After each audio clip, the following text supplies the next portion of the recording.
My husband abandoned me when I was about to give birth and chose to be with his mother. Now he's livid because I made another man fill his role. Last month, my wife called me in a frenzy telling me that her water broke and that she was going into labor. This was incredibly shocking to both of us because she was still early on in the pregnancy. The problem with this is that I was already on the road, about 30 minutes away tending to my mother, who had just called to tell me that she was in an accident. Not a significant one, but it still shook her up. I told my wife to call an ambulance because I would not be turning around to drive her to the hospital and witness her birth. She yelled, cursed, cried, and screamed at me through the phone while I tried to calm her by telling her to call my sister if she didn't want to call an ambulance since my sister only lives 20 to 25 minutes away. After this, she went silent and hung up and I didn't hear from her for about 1 hour and a half. I checked my phone for the first time since getting to my mother, and my sister sent me a video of my wife actively giving birth while holding her male friend's hand the way women squeeze their husband's hands for comfort during labor. My sister immediately followed up the video with a text that said, "When are you going to get here?" I ignored this text and asked her if she's the one who drove my wife to the hospital and she responded no. I asked her who did and she informed me that it was my wife's male friend, who lives only 10 minutes away, who drove her and was getting his hand squeezed by my wife. I ended up just asking my sister for the full story while I drove my mother back to her home since everything was sorted with the accident. Long story short, instead of calling my sister or an ambulance, my wife called her male friend that I've always unliked but never informed my wife. I told my sister to get on FaceTime with me, but not to make it obvious to anyone else in the delivery room, and I would stay silent on the other end. During the call,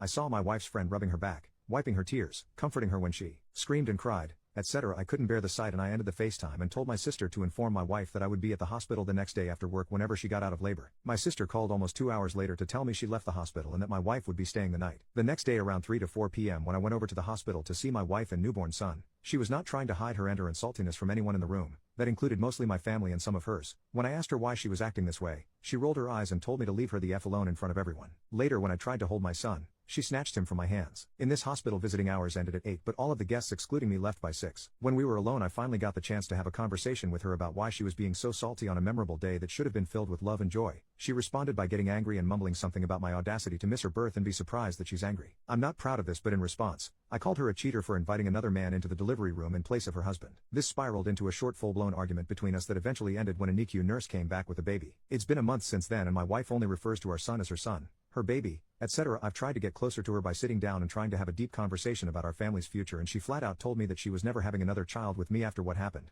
which deeply hurt me. Last week I heard my wife on the phone talking about who would be godfathers and mothers to our son. She told whoever was on the other end that she would be choosing the male friend as godfather because he was there for me when Richard couldn't care less. This post is all over the place, but let me know if I overreacted in the argument when I saw her in the delivery room after she gave birth, or if anyone knows how to fix my marriage and family.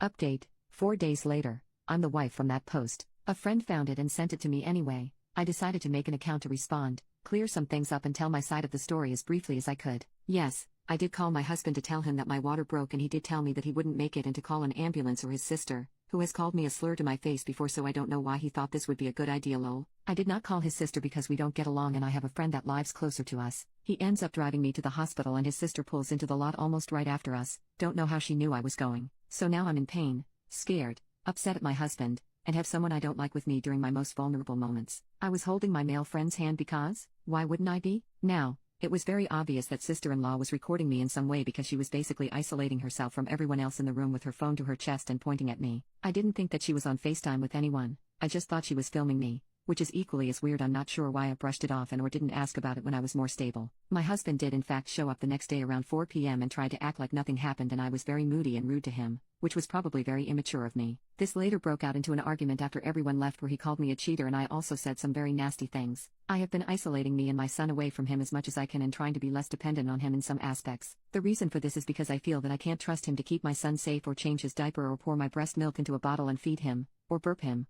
or basically do anything for my son at all. I and my son are indeed financially dependent on my husband like he has stated before, and because of this fact I cannot divorce him, not now at least, because I do not have any support system or family that lives near us to help me and my son, and I am still in school. I know staying for the kids isn't healthy, but my family has recommended for me to stay for the sake of my schooling and my son's happiness. My husband had stated many times that he was apologized, but these quote apologies were just along the lines of "I'm sorry, will you stop being angry now?" No, I am not sleeping with the male friend. We've been friends since 2nd grade and there's never been anything romantic or intimate between us.